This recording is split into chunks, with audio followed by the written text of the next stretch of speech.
तो last lecture में अपन ने स्ट्रिंग कंस्ट्रेंट की बेसिक थ्योरी सीखी थी कि क्या होता है, उस पर बेस्ड एक दो सिंपल से क्वेश्चन किए थे।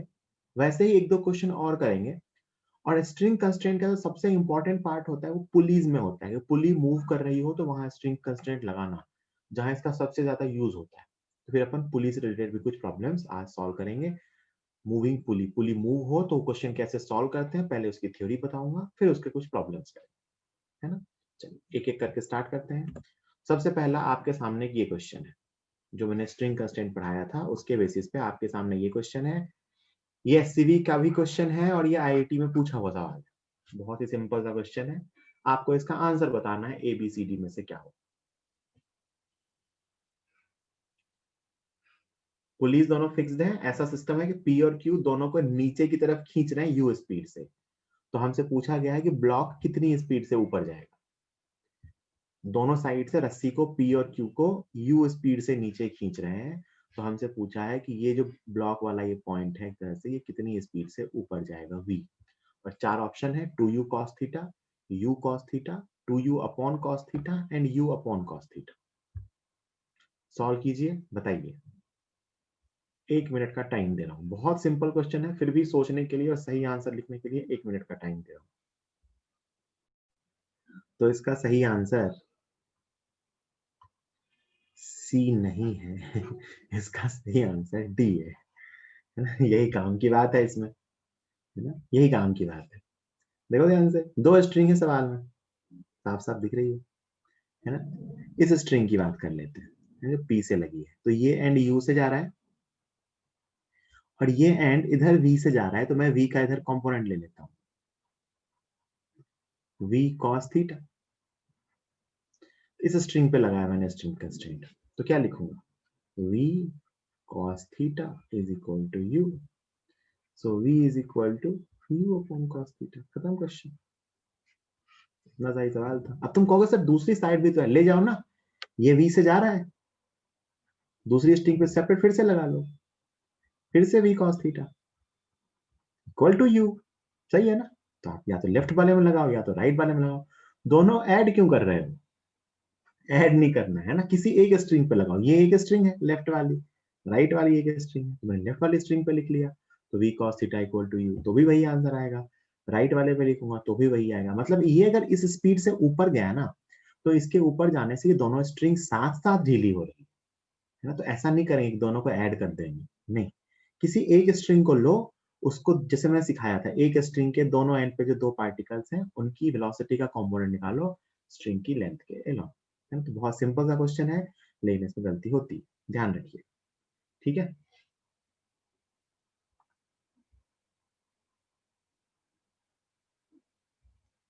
तो एम के दोनों स्ट्रिंग के सपोर्ट से जाने से क्या मतलब है, उससे क्या मतलब, तो वो तो फोर्स लिखेंगे ना, उस पर लिखो फोर्स। वो तुम फोर्स लिखना चाहती हो लिखो, मैंने स्ट्रिंग कंस्ट्रेंट में कहीं फोर्स बताया था क्या, ये तुम लिख लो, फोर्स लिखो, फोर्स में क्या दिक्कत है। ये mg, तो लिखोगी 2t cos theta equal to mg, बिल्कुल सही कह रही हो, दोनों के टेंशन मिलके mg को सपोर्ट कर रहे हैं, तो फोर्स है ना। मैं तो मोशन की बात कर रहा हूँ, मैं सिर्फ वेलोसिटी की बात कर रहा हूँ कि वो v से ऊपर जा रहा है। मैंने तो मान लिया ना, मैंने कहा कुछ किया, मैंने तो मान लिया v से ऊपर जा रहा है, तो इसका ये कंपोनेंट क्या है, v cos theta. String constraint का स्टेटमेंट क्या कहता था कि स्ट्रिंग की लेंथ के लॉन्ग दोनों की वेलोसिटी के कंपोनेंट सेम होते हैं।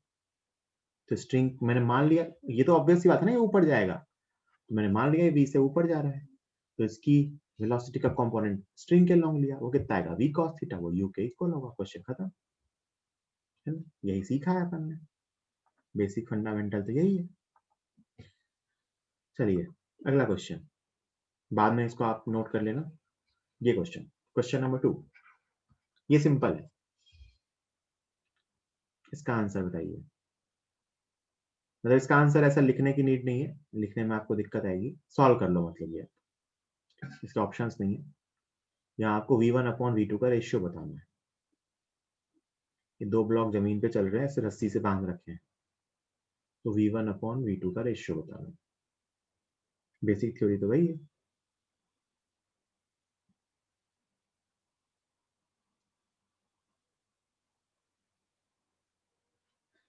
स्ट्रिंग की लेंथ के लॉन्ग दोनों की वेलोसिटी के कंपोनेंट करने हैं, ये रही स्ट्रिंग की लेंथ वाली लाइन और ये रही स्ट्रिंग की लेंथ वाली लाइन। बिल्कुल सिंपल है।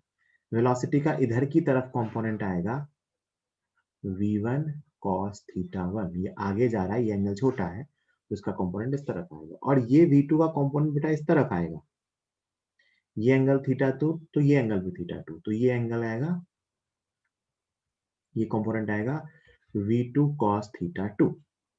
इसका मतलब साफ साफ देखो क्या दिख रहा है कि ये v1 cos θ1 से स्ट्रिंग छोटी हो रही है इस तरफ, इसके आगे जाने से, सुनो मेरी बात ध्यान से, इसके आगे जाने से स्ट्रिंग v1 cos θ1 रेट से छोटी हो रही है, और इसके आगे जाने से v1 string v2 cos θ2 rate से लंबी हो रही है। स्ट्रिंग की लंबाई चेंज नहीं हो सकती, तो जितने से छोटी होगी उतने से ही लंबी होगी। तो अपन इक्वेशन क्या लिखेंगे स्ट्रिंग कंस्ट्रेंट की, कि v1 cos θ1 is equal to v2 cos θ2। तो यहाँ से आएगा अपने पास v1 upon v2 is equal to cos θ2 upon cos θ। This is the answer. v1 upon v2 is equal to cos θ2 upon cos θ1। String की length के along दोनों की वेलोसिटी सेम होगी, है ना। लेंथ के लॉन्ग मैंने वेलोसिटी के कंपोनेंट्स किए और वो इक्वल आ गए, cos θ2 अपॉन cos θ1। बिल्कुल सही बात है। जल्दी नोट कीजिए जिनको नोट करना है, 10 सेकंड दे रहा हूँ। आज क्लास में स्ट्रेंथ कम है, जल्दी नोट कीजिए। This is question number 3। एक रॉड ये ए बी एक रॉड है जो ऐसे स्लाइड हो रही है ना, ये वॉल है इधर वाली और ये जमीन है, तो ये रॉड ऐसे स्लाइड हो रही है।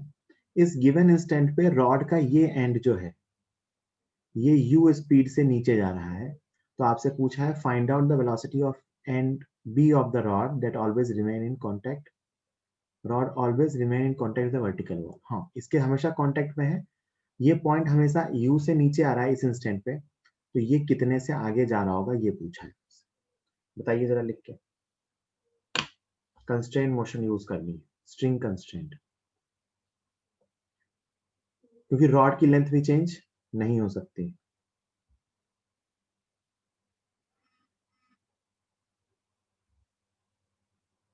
रॉड की लेंथ भी चेंज नहीं हो सकती। हाँ भाई, सिंपल है बिल्कुल, रॉड की लेंथ के लॉन्ग कंपोनेंट सेम करने हैं भाई। शायद सही है आपका आंसर। बिल्कुल बिल्कुल बिल्कुल, शायद सही बता रहे हो, बिल्कुल सही है, बिल्कुल सही है।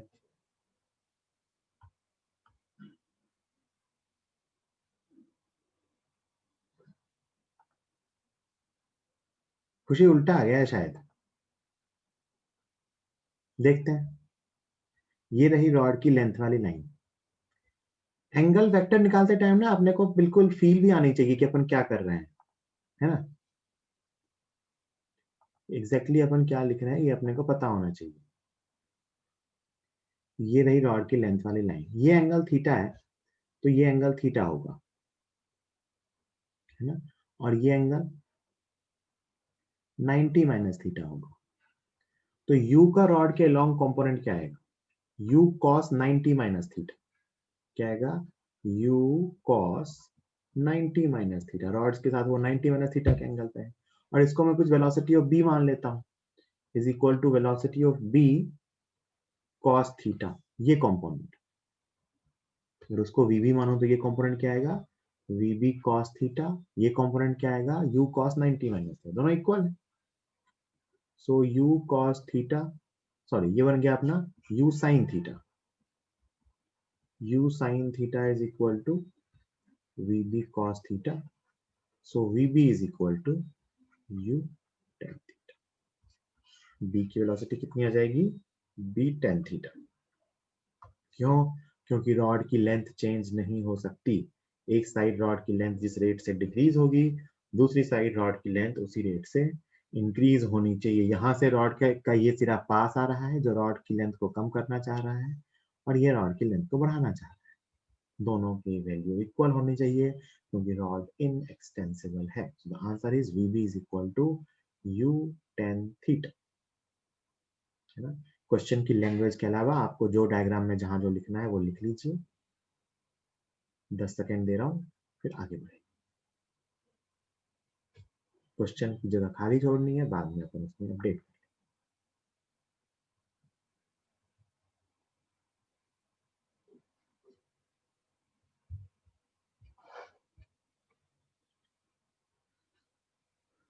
ठीक है, चलिए नेक्स्ट क्वेश्चन।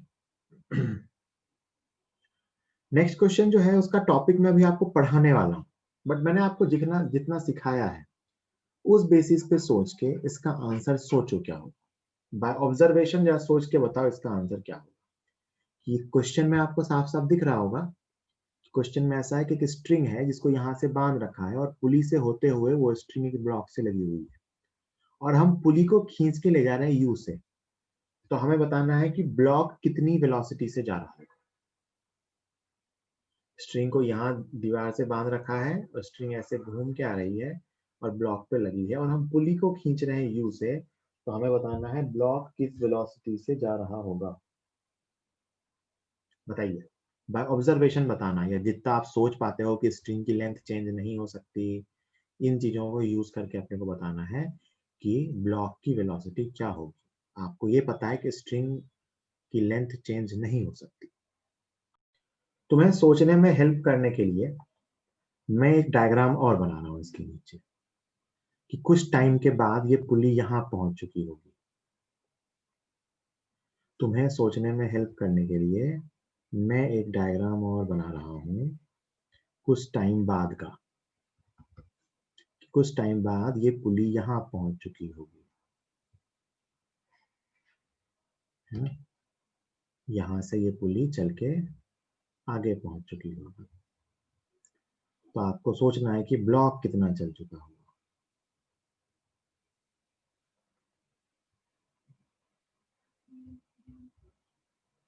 कुछ समय बाद ये पुली चल के यहां से यहां पहुंच गई होगी। डायग्राम ऐसा होगा कुछ टाइम बाद का।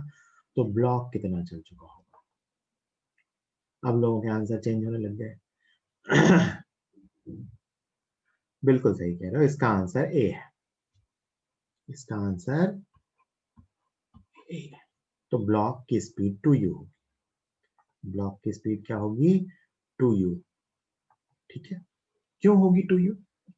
सोच के देखो पहले, सिर्फ पुली की मोशन सोच के देखना, है ना। एक काम करते हैं, इसको विजुअलाइज करने के लिए मान लेते हैं ब्लॉक नहीं चल रहा। सुनना बहुत बात बहुत ध्यान से।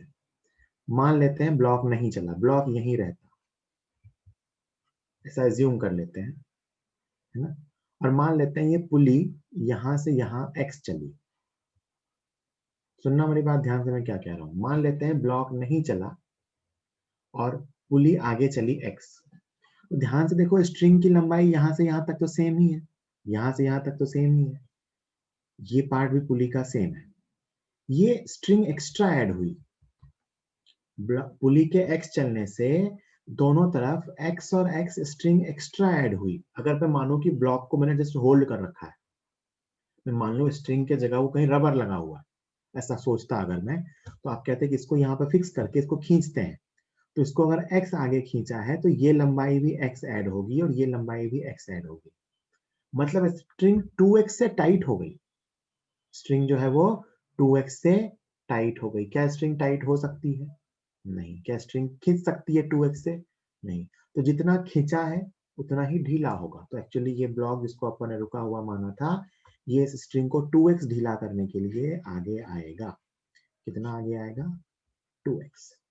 कितना आगे आएगा?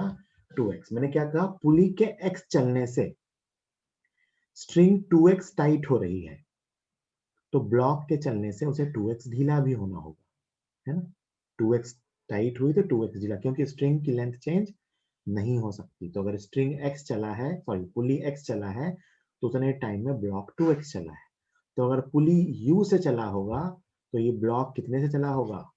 2u से। तो answer is a. By observation समझ में आई क्या बात? अरे बोलो भाई। इसको मैंने रोक दिया, ब्लॉक को रोक दिया और मैंने पुली को खींचा, तो पुली को खींचने से दोनों तरफ x और x लेंथ ऐड हुई, है ना। लेंथ ऐड नहीं हो सकती, लेंथ कैन नॉट इंक्रीज, तो मैंने उसको कम किया, मैंने उसको कम किया। पुली के जाने से लेंथ बढ़ने की टेंडेंसी है, ब्लॉक के जाने से लेंथ के कम होने की टेंडेंसी है। जितनी लेंथ बढ़ेगी उतनी ही लेंथ कम होगी, बिकॉज स्ट्रिंग इज इनएक्सटेंसिबल। ये था ऑब्जर्वेशन, घर पे जाके फिर से सोचना। अब इसको करेंगे फॉर्मूले से, ये तो ऑब्जर्वेशन से अपने सॉल्व किया, तो अब इसको सॉल्व करने के लिए एक जनरल रिजल्ट डिराइव करेंगे स्ट्रिंग कंस्ट्रेंट का। कि मान लेते हैं, कोई क्वेश्चन की फॉर्म में लिख देता हूँ, क्या दिक्कत है। क्वेश्चन नंबर 5 सभी सवाल है, ये याद भी रखना है कि मान लेते हैं बेटा एक पुली है, इससे दो ब्लॉक लगे हुए हैं, इसको 1 कह रहा हूं, इसको 2 कह रहा हूं, और इसको मैं पुली कह रहा हूं। और मान लेते हैं पुली ऊपर जा रही है वेलोसिटी ऑफ पुली से वीपी, और 1 ऊपर जा रहा है v1 से, और 2 ऊपर जा रहा है v2 से। ये सारी वेलोसिटीज ग्राउंड के रिस्पेक्ट में है, सारी वेलोसिटीज किसके रिस्पेक्ट में है, ग्राउंड के रिस्पेक्ट में। ये सारी वेलोसिटीज अपने को ग्राउंड के रिस्पेक्ट में दे रखी हैं। तो अपने से कहा गया है find relation between VP, v1 and v2। मतलब अगर पुली और ब्लॉक सब मूव हो रहे हो तो इनके बीच का क्या रिलेशन होगा। ये सारी वेलोसिटीज जमीन से देख रहे हैं तो है। तो एक काम करते हैं, स्ट्रिंग कंस्ट्रेंट की बेसिक थ्योरी क्या है कि स्ट्रिंग की लेंथ चेंज नहीं हो सकती। तो अपने पास इस क्वेश्चन में एक स्ट्रिंग है। सबसे पहला काम क्या है कि अपन ने पहचाना कि क्वेश्चन में एक स्ट्रिंग है। तो स्टेप 1 क्या है, identify number of strings, identify number of string, string की संख्या पहचानो। तो इस क्वेश्चन में स्ट्रिंग एक ही है जो 1 से 2 तक लगी हुई है ना। Step 2, assume length of different segments, assume length of different segments as L1, L2 and so on। तो स्ट्रिंग के दो सेगमेंट हैं जिसकी लेंथ अपन लिख सकते हैं, ये L1 और ये L2। स्ट्रिंग का एक तीसरा सेगमेंट भी है जो पुली के ऊपर है, लेकिन उस सेगमेंट की लेंथ हमेशा कांस्टेंट रहेगी, वो चेंज ही नहीं हो रही। भाई पुली के ऊपर जितना धागा लिपटा हुआ है वो हमेशा ही उतना लिपटा रहेगा, है ना। तो उसमें कोई चेंज हो ही नहीं रहा है, तो उसके लिए अपने को चिंता करने की कोई जरूरत नहीं है, वो लेंथ है, ऑब्वियसली वो लेंथ है ना। स्टेप 3, स्टेप 3 में मैं क्या कह रहा हूं कि अपन जानते हैं कि L1 प्लस L2 कांस्टेंट होगा। This is string constant. बोलो भाई यहां तक कोई डाउट किसी को कि मैंने मान लिया कि टोटल स्ट्रिंग की कुछ लेंथ L है ना। एक स्ट्रिंग पहचानी कि एक ही स्ट्रिंग था सवाल में, उसकी लेंथ है L, मैंने उसको लिख दिया L1 प्लस L2, और मैंने कहा कि L1 प्लस L2 कांस्टेंट होगा। L1 क्या है, पुली और ब्लॉक 1 के बीच का सेपरेशन, L2 क्या है, पुली और ब्लॉक 2 के बीच का सेपरेशन। बोलो यहां तक कोई डाउट नहीं, ठीक है ना। अब सुनो आगे मैं क्या कह रहा हूं। L1 क्या है, पुली और ब्लॉक 1 के बीच का सेपरेशन, जिसको मैं L1 सेगमेंट लेंथ से दिखा रहा हूं। L2 क्या है, पुली और ब्लॉक 2 के बीच का सेपरेशन, और ये L1 L2 कंटिन्यूअसली चेंज हो रहा है, सेपरेशन जो है कंटिन्यूअसली चेंज हो रहा है। तो मैं काम करता हूं, इसको डिफरेंशिएट कर देता हूं। तो dL1 upon dt plus dL2 upon dt is equal to constant का derivative 0। dL1 upon dt plus dL2 upon dt is equal to 0। मानते हो ना, ये मैंने L1 को डिफरेंशिएट किया, ये मैंने L2 को डिफरेंशिएट किया, और ये कांस्टेंट को डिफरेंशिएट किया, तो कांस्टेंट का डेरिवेटिव क्या होता है, 0। इसको कई बार आपको ऐसा भी लिखा मिलेगा कि L1 dash plus L2 dash, dash का मतलब होता है फर्स्ट डेरिवेटिव, इक्वल टू 0। एक ही बात है, इसको ऐसे भी लिख सकते हैं L1 dash plus L2 dash equal to 0। अब बेटा ये dl1 अपॉन dt क्या है? L1 था वो सेपरेशन, तो ये है उस सेपरेशन के चेंज होने की रेट। ये क्या है? उस सेपरेशन के चेंज होने की रेट। अब मैं यहाँ कह रहा हूं कि एज्यूम का कोई एक साइन मानना है कि dl upon dt is positive if length increases और dl upon dt is negative if length decreases। या decreases वाले को नहीं भी लिखो तो आप सीधा सोचो कि लेंथ के बढ़ने को मैं पॉजिटिव मान रहा हूं, क्योंकि मैंने क्या माना है कि L क्या है? सेपरेशन। L क्या है? सेपरेशन। तो अगर ये लेंथ बढ़ेगी तो उसको पॉजिटिव मानेंगे और अगर कम होगी तो उसको निगेटिव मानेंगे, है ना? कोई दिक्कत इसमें कि मैंने यहां से यहां का सेपरेशन L मान लिया, अब मैं कह रहा हूं अगर सेपरेशन बढ़ेगी तो इस फेनोमेना को अपन पॉजिटिव लिखेंगे और अगर वो कम होगी तो इसको अपन निगेटिव कहेंगे, उसकी रेट को। कोई दिक्कत यहां तक?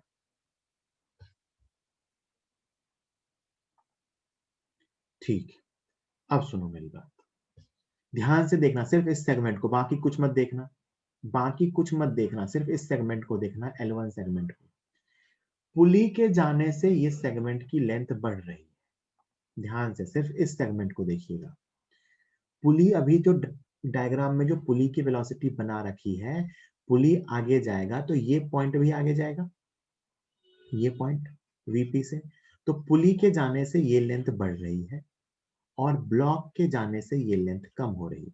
ये लेंथ सेपरेशन पुली के जाने से, पुली क्योंकि दूर जा रहा है तो पुली के दूर जाने से सेपरेशन बढ़ रहा है, ब्लॉक के पास आने से सेपरेशन कम हो रहा है। बेटा हमें वेलोसिटी ऑफ सेपरेशन लिखना है, मैं पहले भी लिखना सिखा चुका हूँ रिलेटिव मोशन। तो मैं इसको लिख सकता हूँ 1 के चेंज होने की रेट, अगर मैं पॉजिटिव में लिखूं तो वीपी माइनस वी1। पुली के जाने से ये इंक्रीज हो रहा है, ब्लॉक से ये डिक्रीज हो रहा है, प्लस यहाँ पे फिर से डी, पुली के जाने से ये लेंथ इंक्रीज हो रही है और ब्लॉक के जाने से ये लेंथ डिक्रीज हो रही है, इक्वल टू 0, है ना? ये क्या है? L1 के इंक्रीज होने की रेट, पुली के जाने से बढ़ी, ब्लॉक के जाने से कम हुई। ये क्या है? L2 के चेंज होने की रेट क्या है? पुली के जाने से बढ़ी, ब्लॉक के जाने से कम हुई। इसको आप सिंप्लीफाई करो तो ये बनेगा बेटा आपको सिंप्लीफाई होके कि velocity of pulley is equal to velocity of 1 plus velocity of 2 by 2। आएगा Vp is equal to V1 plus V2 by 2, है ना? ये रिलेशन अपने को याद भी रखना है। कैसे याद रखना है? देखो कि वेलोसिटी ऑफ पुली वेक्टर में is equal to velocity of 1 plus velocity of 2 by 2। और सोच के देखो, इसको मैं एक बार डिफरेंशिएट भी करता तो क्या लिखता? Acceleration of pulley is equal to acceleration of 1 plus acceleration of 2 by 2। और यही चीज तो मैं डिस्प्लेसमेंट के लिए भी लिख सकता हूँ, तो पीछे अपन ने देखा भी था, displacement of pulley is equal to displacement of 1 plus displacement of 2 by 2। और ध्यान रखना मैं वेक्टर बना रहा हूँ, इसका मतलब मुझे इसे डायरेक्शन के साथ लेना है, एक तरफ वाले को पॉजिटिव तो एक तरफ वाले को निगेटिव। इस डायग्राम में मैंने तीनों ऊपर माना है, विथ रिस्पेक्ट टू ग्राउंड मैंने तीनों को ऊपर माना है, तीनों का साइन सेम था। कल को कोई वेलोसिटी ऊपर नीचे हुई तो यूज हो सकती है। अब सुनना, ऐसे क्वेश्चन में अपन बार बार आप ये नहीं करेंगे, ये याद रखेंगे, ये सीधा ये यूज करेंगे, अपन बार बार ये चीज डिराइव नहीं करेंगे, याद रखेंगे। अगर पुली मूव हो रही है और दोनों स्ट्रिंग पे ब्लॉक लगा है तो अपन सिंपल फॉर्मूला क्या लिखेंगे? Vp is equal to V1 plus V2 by 2 sign के साथ। जैसे मैं यहीं पे एक सिंपल सा एग्जांपल लिख रहा हूँ, एग्जांपल सिंपल सा, कि मान लो आपके पास क्वेश्चन ऐसा दिया हुआ है कि पुली ऊपर जा रही है 10 मीटर पर सेकेंड, यहाँ एक ब्लॉक है और यहाँ भी एक ब्लॉक है। ये ब्लॉक ऊपर जा रहा है 25 मीटर पर सेकेंड। तो इस ब्लॉक की वेलोसिटी क्या होगी? इसका नाम A है, इसका नाम B है। तो ब्लॉक B की वेलोसिटी क्या होगी और किस तरफ होगी? तो मुझे तो नहीं पता कि ब्लॉक B की वेलोसिटी क्या होगी, किस तरफ होगी। मान लेते हैं एक बार के लिए ये ब्लॉक भी ऊपर जाएगा। सुनना, मान लेते हैं, कभी ना समझ में कहाँ जाएगा, मान लेना। अगर तुमने डायरेक्शन सही मानी होगी तो आंसर पॉजिटिव आएगा, गलत मानी होगी तो निगेटिव आएगा। अब फॉर्मूले में रख दो, मान लेते हैं ऊपर की डायरेक्शन पॉजिटिव है, नीचे की डायरेक्शन निगेटिव है। वेलोसिटी का साइन लिखने के लिए तीनों ऊपर जाते हुए माने हैं तो मैं क्या लिखूंगा? 10 is equal to 25 plus v b by 2। यहां से देखिए बेटा सॉल्व होके VB equal to -5 metre per second. VB -5 आने का क्या मतलब कि ये बी नीचे जाएगा। वीबी माइनस आने का क्या मतलब कि एक्चुअली में जिसको हमने ऊपर माना है वो ऊपर नहीं जाएगा बल्कि ये नीचे जाएगा 5 मीटर पर सेकेंड से। ये ब्लॉक ऊपर जाएगा 25 से, ये ब्लॉक नीचे आएगा 5 से। अब सुनना, इसको मैं कंसेप्चुअली समझाता हूँ। ये तो फॉर्मूले से किया, सुनना ऐसे सोच भी सकते हैं वरना फॉर्मूला तो है ही। देखो इसके ऊपर जाने से ये लेंथ 25 से बढ़ी, मानते हो? सॉरी 25 से कम हुई। इसके ऊपर जाने से ये लेंथ 25 मीटर कम हुई एक सेकेंड में। इसके नीचे आने से ये लेंथ 5 मीटर बढ़ी, मतलब 20 कम हुई थी, स्ट्रिंग 20 ढीली हुई थी और इसके 5 जाने से 5 टाइट हो गई। तो इसके और इसके मोशन से नेट स्ट्रिंग ढीली कितनी हुई? 20 मीटर। समझना, ये ऊपर गया 25 मीटर, स्ट्रिंग 25 मीटर ढीली हुई। ये नीचे आया 5 मीटर, स्ट्रिंग 5 मीटर टाइट हुई। तो नेट स्ट्रिंग ढीली कितनी हुई? 20 मीटर। पुली के कितना चलने से स्ट्रिंग 20 मीटर टाइट हो जाएगी? 10 मीटर। देखो हिसाब बराबर। ऐसे सोचना चाहो तो सोच सकते हो वरना ये फॉर्मूला बढ़िया बिंदास लगाना, आंसर आएगा साइन के साथ साथ, है ना। मतलब अगर ये नीचे लिखते तो देखो क्या आता आंसर, सही सही लिखते तो 10 इज इक्वल टू 25 माइनस 5। अगर मैं अब इसको लिखूं सिंप्लीफाई करके तो इसको सही सही अगर लिखता, अगर आंसर सब साइन के साथ आता, तो अगर मैं इस एक्सप्रेशन को सॉल्व करने के बाद अगर लिखूं तो मैं लिखूंगा 10 ऊपर की तरफ इज इक्वल टू 25 ऊपर की तरफ -5। माइनस क्यों किया? क्योंकि V2 ऑपोजिट में है, बाई 2। देखो सेटिस्फाई होगा, है ना। साइन के साथ रखेंगे। This is pulley constant. Pulley में ऐसे अपन यूज करते हैं। डिराइव कैसे किया? ऐसे कि डिफरेंट डिफरेंट लेंथ को मान के लिख सकते हैं, ये उसका यूज ऐसे करेंगे। अभी अपन इसी पे बेस्ड कुछ कुछ क्वेश्चंस करेंगे। इस क्वेश्चन में भी ये लगा सकते हो, स्ट्रिंग के इस एंड की वेलोसिटी कितनी? 0। इसकी कितनी? u। इसकी कितनी? v। फॉर्मूला क्या है? u is equal to 0 plus v by 2। v is equal to 2u। खत्म। u is equal to 0 plus v by 2, यही तो फॉर्मूला होता है। Velocity of pulley is equal to एक एंड की वेलोसिटी प्लस दूसरे एंड की वेलोसिटी बाई 2। अगर तीनों एक ही लाइन पे मूव कर रहे हैं तो अपन सीधा ऐसा लिख सकते हैं। लिखिए जल्दी से, इसको लिख लीजिए या बाद में लिखोगे? क्वेश्चंस कर लें। हाँ भैया बताइए इसका answer. Question number 7। Question number 7 का आंसर बताइए। इसको फॉर्मूले से मत करना अभी सीधा, इसको फॉर्मूले से मत करना, इसको L1 L2 L3 मान के करना। तो यहां देखो एक लार्ज वाली पुली पे 3 चीजें लग गई हैं, वहां सिर्फ 2 ही वाले सिस्टम में लगता है, एक ऊपर हिंज से एक लगा हो। ये फॉर्मूला सिर्फ ऐसे सिस्टम में ही लगता है ना। सिंपल कि पुली जा रही है और ये दोनों जा रहे हैं, 2 धागे लगे हैं। ये सिस्टम डिफरेंट है। L1 L2 L3 मान के सॉल्व करेंगे। देखो ये मैं बताता हूँ 3 वाला एक बार मैं इसी फॉर्मूले से, इसी रिलेशन से इसको प्रूव करके दिखाता हूँ। देखो ध्यान से, सबसे पहली स्टेप क्या थी? धागा पहचानना। तो एक तो मुझे ये स्ट्रिंग दिख रहा है सिस्टम में, ये यहां से धागा, देखो सिस्टम समझ में आ रहा है क्या? एक धागा यहाँ लगा हुआ है, ये धागा यहाँ से घूमता हुआ इस पुली से घूमता हुआ, यहाँ से घूमता हुआ इस पुली से घूमता हुआ, यहाँ यहाँ यहाँ यहाँ यहाँ, पहला धागा। और दूसरा धागा या रॉड जो भी है वो इस सेंटर से ए ब्लॉक पे लगा हुआ है। बस ये सिंपल सी कहानी है। बाकी ये धागा पूरा, धागा तो एक ही है ऐसा मानो, ये लंबा वाला धागा, है ना।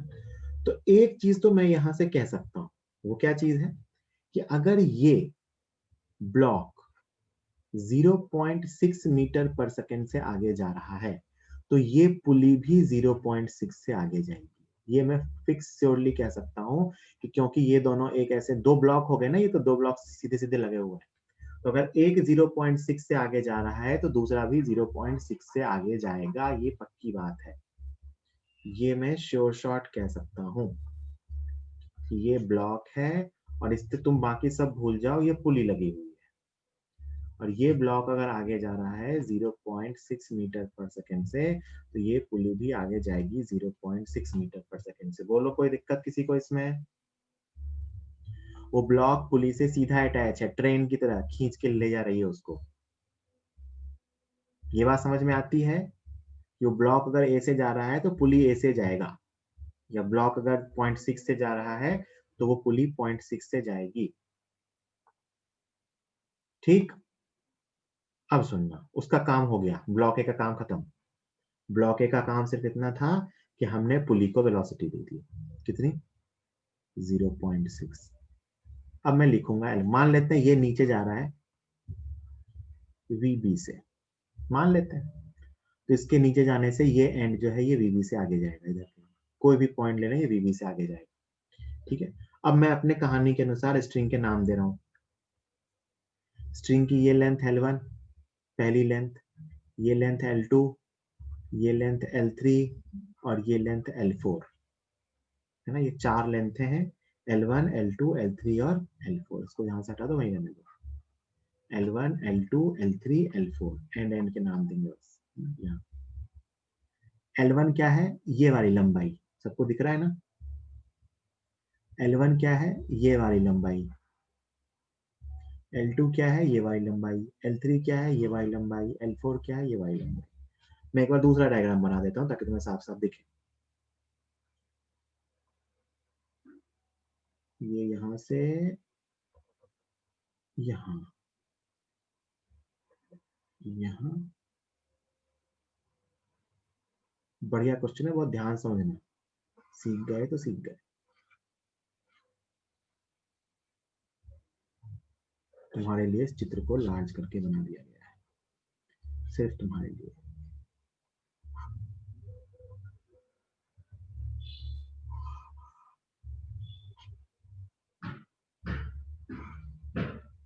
ठीक है भैया, चलो ये यहां बना हुआ है, तो मुझे ये पता चल गया है कि ये पुली आगे जा रही है 0.6 मीटर पर सेकंड से। और मैं लेंथ के नाम दे रहा हूँ, इस लेंथ का नाम L1, इस सेपरेशन का नाम L1, इस सेपरेशन का नाम L2, इस सेपरेशन का नाम L3, इस सेपरेशन का नाम L4। सबके नाम दे दिए। अब सब पॉइंट्स की वेलोसिटी भी लिख देते हैं। ये आगे जा रहा होगा 0.6 से, ये पॉइंट रुका हुआ है भाई, ये पुली तो फिक्स है ना, तो इस पॉइंट की वेलोसिटी कितनी है? 0। ये तो मूव ही नहीं कर रहा, तो ये पुली भी रुकी हुई है। हर सेगमेंट के एंड्स की वेलोसिटी चाहिए। ये पुली रुकी हुई है, जमीन से बांध रखा है, दीवार से, तो इसकी वेलोसिटी 0। ये पॉइंट भी रुका हुआ है, इसकी वेलोसिटी 0। ये सब पॉइंट इस पुली पे लगे हुए हैं, ये सारे पॉइंट पुली की वेलोसिटी से आगे जा रहे होंगे 0.6। बोलो भाई, यहां तक कोई डाउट? मैंने हर स्ट्रिंग का जो सेगमेंट था, ये एक सेगमेंट, ये दो सेगमेंट, जो भी सेगमेंट थे, उसके दोनों एंड वाले पॉइंट्स की वेलोसिटीज लिख दी। स्ट्रिंग के चार सेगमेंट माने L1, L2, L3, L4, और मैंने चारों सेगमेंट के दोनों, इसका ये बचा हुआ है लिखना, ये मैंने VB से नीचे जाता माना है, तो ये सेगमेंट भी VB से नीचे जाएगा। अब काम हो गया, मैंने चारों स्ट्रिंग के सेगमेंट की वेलोसिटीज लिख दी। ये भी आगे जाएगा 0.6 से, ये भी आगे जाएगा 0.6 से। चारों स्ट्रिंग के सेगमेंट के दोनों एंड की वेलोसिटी मुझे पता है। बोलो कोई डाउट किसी को? यस नो लिख के बताओ चैट पे।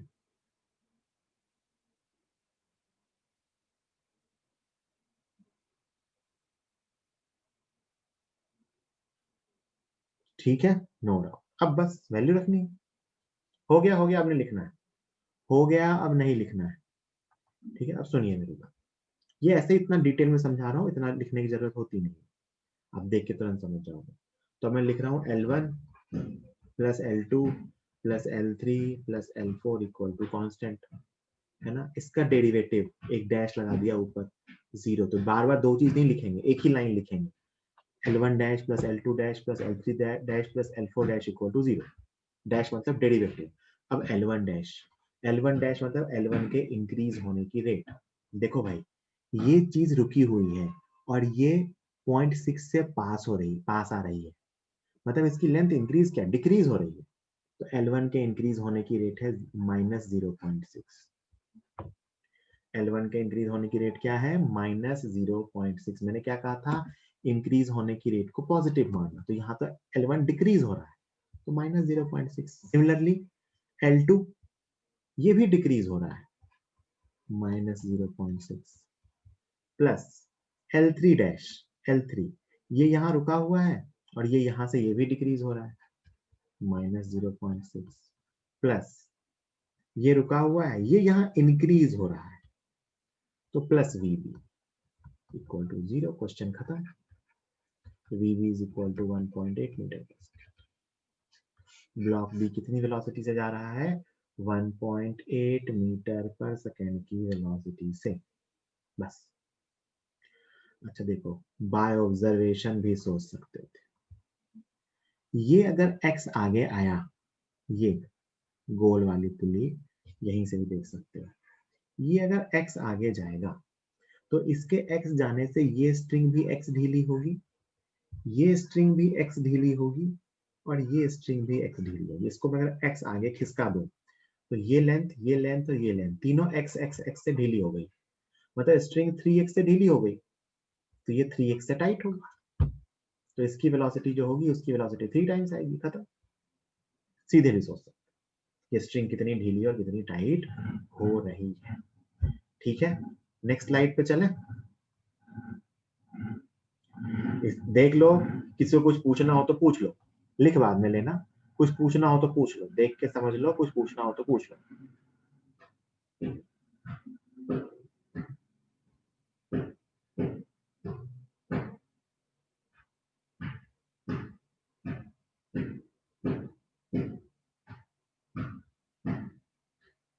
थोड़ा बहुत साथ साथ भी लिख सकते हैं। सिर्फ आपको मैं L3 निगेटिव क्यों लिया, L3 कहाँ निगेटिव लिया है, L3 के चेंज होने की रेट निगेटिव ली है ना, L3 छोटी हो रही है, देखो ध्यान से। L3 सेपरेशन को देखो ना, ये सेपरेशन L3, ये सेपरेशन है, ये रुका हुआ है और ये पास आ रहा है, तो ये L3 सेपरेशन इंक्रीज हुआ डिक्रीज हुआ, डिक्रीज हुआ ना 0.6 से, डिक्रीज होने को नेगेटिव मान रहे हैं, इंक्रीज होने को पॉजिटिव, डिक्रीज होने को नेगेटिव।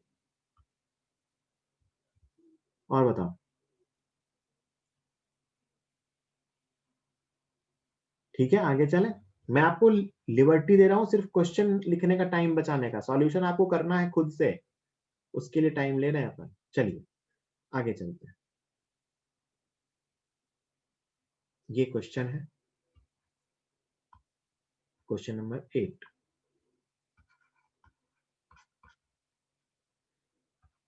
मैं ही सॉल्व करूंगा कि आपको क्वेश्चन लिख के दिखाऊंगा कैसे सॉल्व करते हैं। फाइंड, इसका नाम मैं 1 दे रहा हूं, इसका नाम मैं 2 दे रहा हूं। Find acceleration of block 1 and 2। Block 1 और 2 का एक्सेलरेशन बताओ। आपके मॉड्यूल में बहुत सारे सवाल हैं प्रैक्टिस के लिए, अभी अपन कुछ बेसिक टाइप के क्वेश्चन करके सीख रहे हैं। और एससीवी का इसका होमवर्क जो आज दूंगा वो सबको करना है।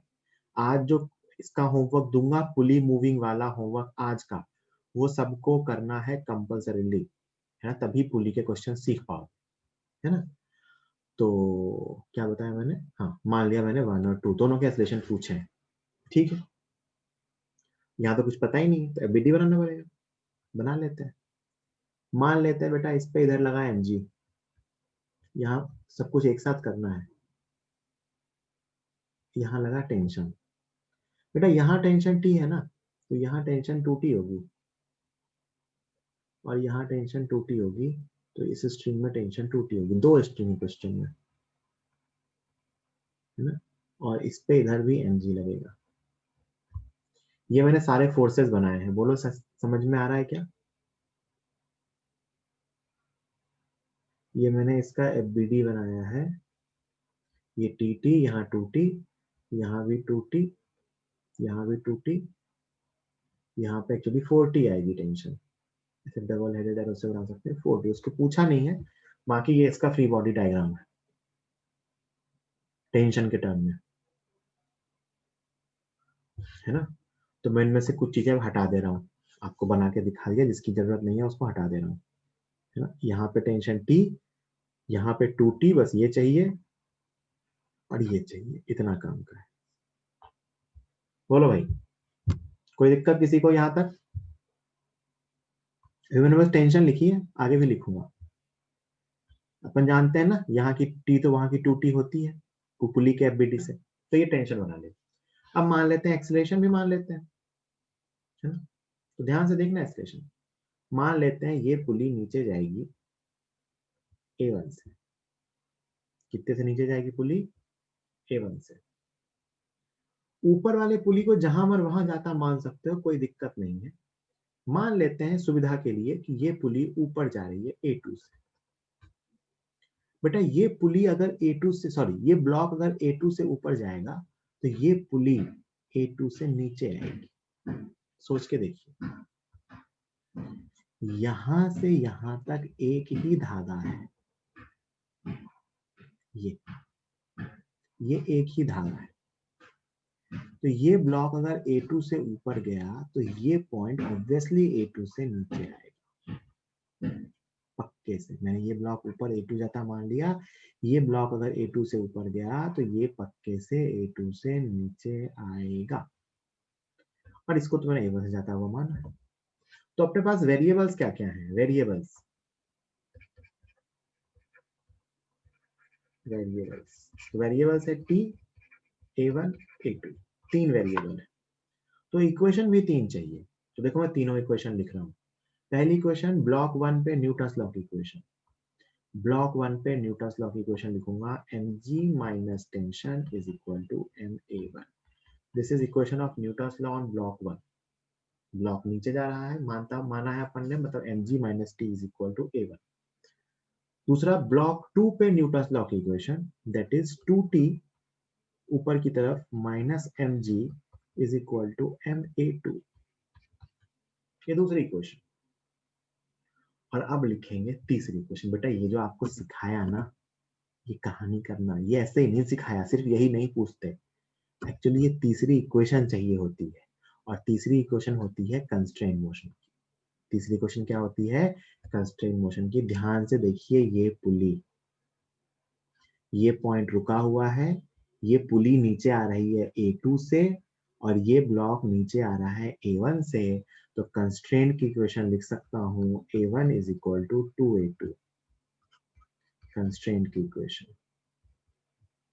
इसी के लिए इतनी जद्दोजहद कर रहे थे कि हमें इसमें तीसरी इक्वेशन लिखनी आ जाए। क्वेश्चन सिर्फ एक्सेलरेशन निकालने का नहीं होता है, क्वेश्चन होता है कि अपने को ऐसे करके टेंशन और एक्सेलरेशन सारे ब्लॉक्स के निकालने होते हैं। तो कहीं कहीं बीच में पुली मूव कर रही होती है सिस्टम में, तो जब सिस्टम में मूव करती पुली आ जाए तो वहां पे एक इक्वेशन कंस्ट्रेंट की भी आती है। इसी इक्वेशन की पूरी कहानी थी जो अपन सीख रहे थे। दिस इज द स्टोरी कि अपन ने इस ब्लॉक का एबीडी बनाया, इस ब्लॉक का एबीडी बनाया, और अपन ने देखा कि अपने पास तीन वेरिएबल आए, टी, A1, A2। दो इक्वेशन तो न्यूटन्स लॉ की है, तीसरी इक्वेशन अपने पास कंस्ट्रेंट की है जो अपने को यहाँ पे रखनी होगी। अपनी तीन इक्वेशन है, तीन वेरिएबल है, हमें इसे सॉल्व करना है।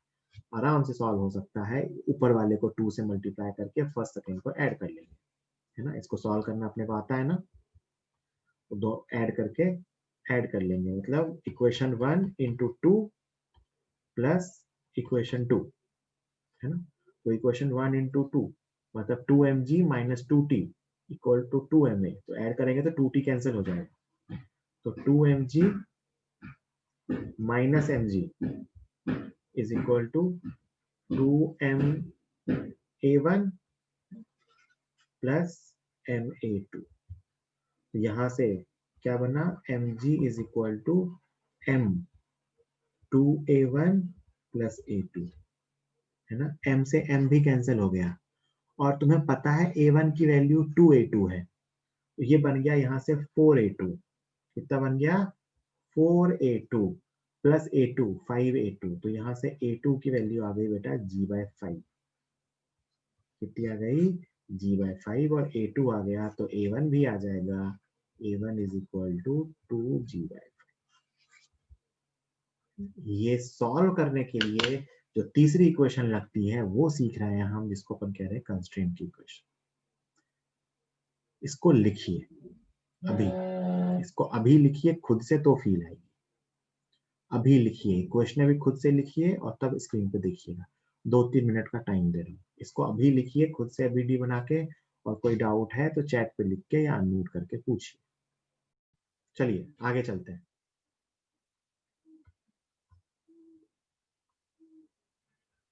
ये क्वेश्चन है, ट्राई करो जरा सब लोग। अब तुम्हें टेंशन मान के सॉल्व करना भी सिखाया, जरा ट्राई करो। This is question number 9, try कीजिए जरा।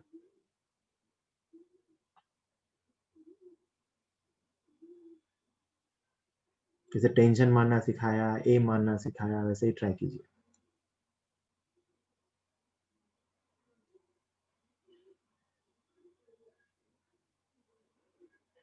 सोचो, देखो कोई आंसर बता पाता है क्या, देखता हूँ। सोचो, अच्छा क्वेश्चन है ये। 2 मिनट का टाइम दे रहा हूँ सोचने के लिए। मुझे इस क्वेश्चन में पहचान के बताओ कि क्वेश्चन में स्ट्रिंग कितनी है।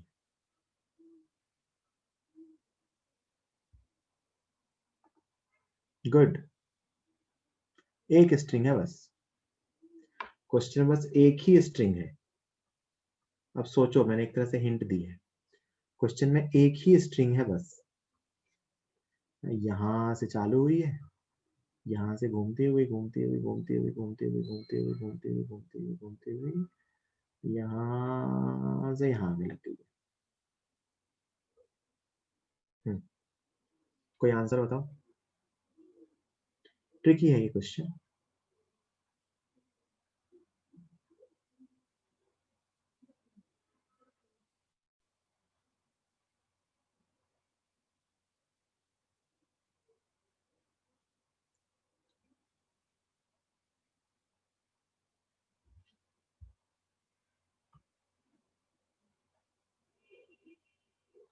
हाँ सही है आपका जवाब। गुड।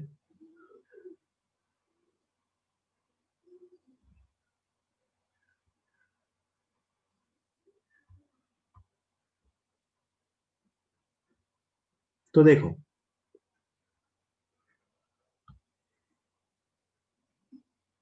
नहीं विकास, देखो मैं बताता हूँ। मान लेते हैं, चलो हमें मास पूछा है, मास का एलिवेशन मान लेते हैं, इस पे टेंशन टी है। ध्यान से सुन लो मेरी बात। सुन लो सुन लो सुन लो सुन लो सुन लो। मान लो यहाँ टेंशन टी है, तो पूरे स्ट्रिंग में टेंशन टी होगी ना, तो यहाँ भी टी होगी, यहाँ भी टी होगी,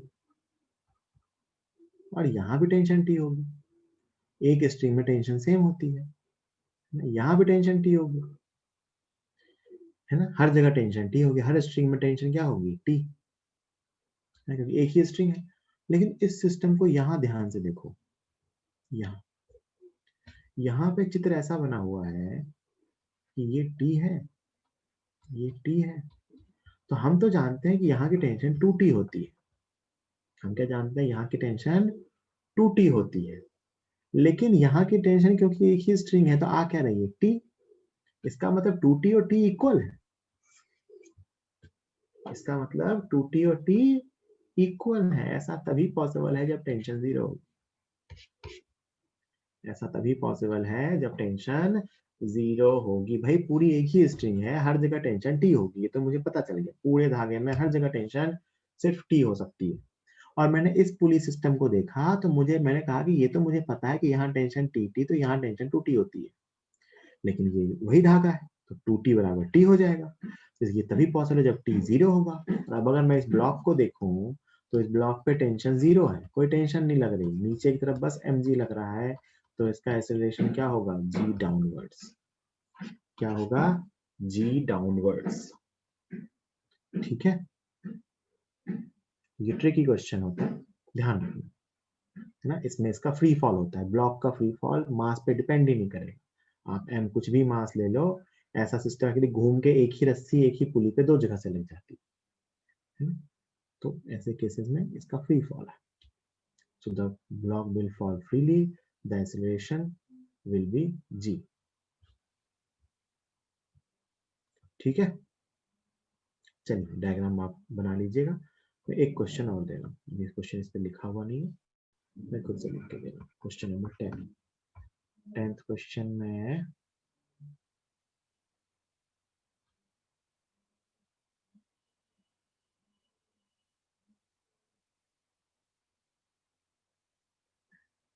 सिंपल सा क्वेश्चन दे देता हूँ।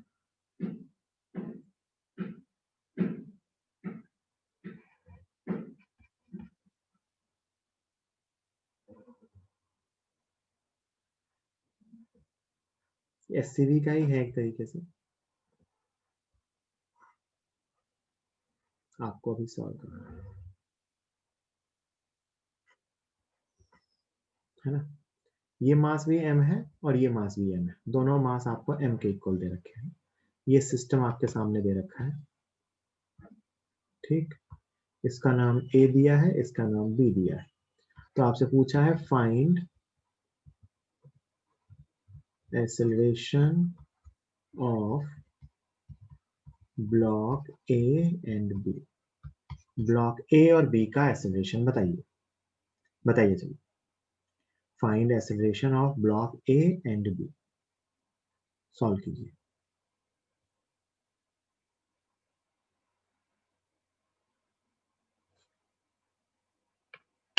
मान लो तुम तो, जहां तुम्हें सही लग रहा है मानना मानो और सॉल्व करो। मैं 2 मिनट का टाइम दे रहा हूँ, फिर मैं एक्सप्लेन करूंगा। करो, आप तो सॉल्व करो।